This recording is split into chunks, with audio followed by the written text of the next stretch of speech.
आज सकाले एकटू ब्रेकफास्टे पनीर खाওয়ার इच्छा हलो ওই জন্য একটু পনির নিয়ে আসলাম। পনির নিয়ে এসে পনিরটাকে ভালো করে একটু ভেজে নিলাম। ভেজে নিয়ে গরম জল করে পনিরটাকে ভিজিয়ে রাখলাম যাতে পনিরটা নরম হয়ে যায়।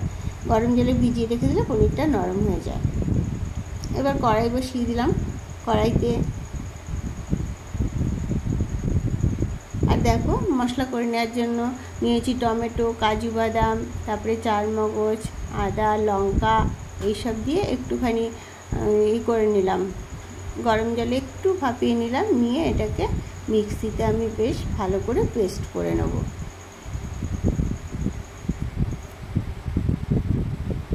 এটার একটা বেশ ভালো পেস্ট হবে। এবার দেখো কড়াইতে তেল দিয়ে জিরে, তেজপাতা, শুকনো লঙ্কা ফোড়ন দিয়ে দিলাম। ফোড়ন দেওয়ার পরে এবার দেখো যে মশলাটা করে রেখেছি সেই মশলাটা এর মধ্যে দিয়ে দেব।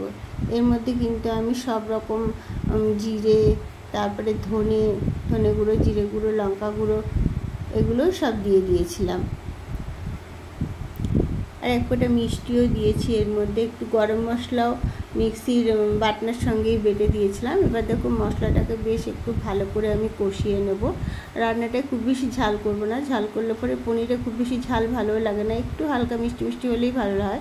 এবার দেখো পনিরটা যে আমি ভেজে গরম জলে ভিজিয়ে রেখেছিলাম সেটা জলটা করে এখন এই পনিরটাকে এর মধ্যে দিয়ে একটু নেড়ে চেড়ে তারপরে ওই ফোটানো জলটাই আমি এর মধ্যে দিয়ে দেবো। একটু ঝোল ঝোল হবে, সকালবেলার রুটি খাওয়া হবে তো সেই জন্যে।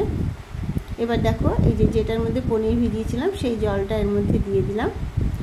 আর সকালের টিফিনে খাওয়া হবে। আমি একটু জল দিয়েছি একটু ঝোল ঝোল করার জন্য। দেখো দেখতেই পাচ্ছি একটু ঝোল ঝোল করেছি। আর টিফিনে দেখো জিনিয়া কিন্তু পরোটা খেতে পছন্দ করে না, ও রুটি খায়।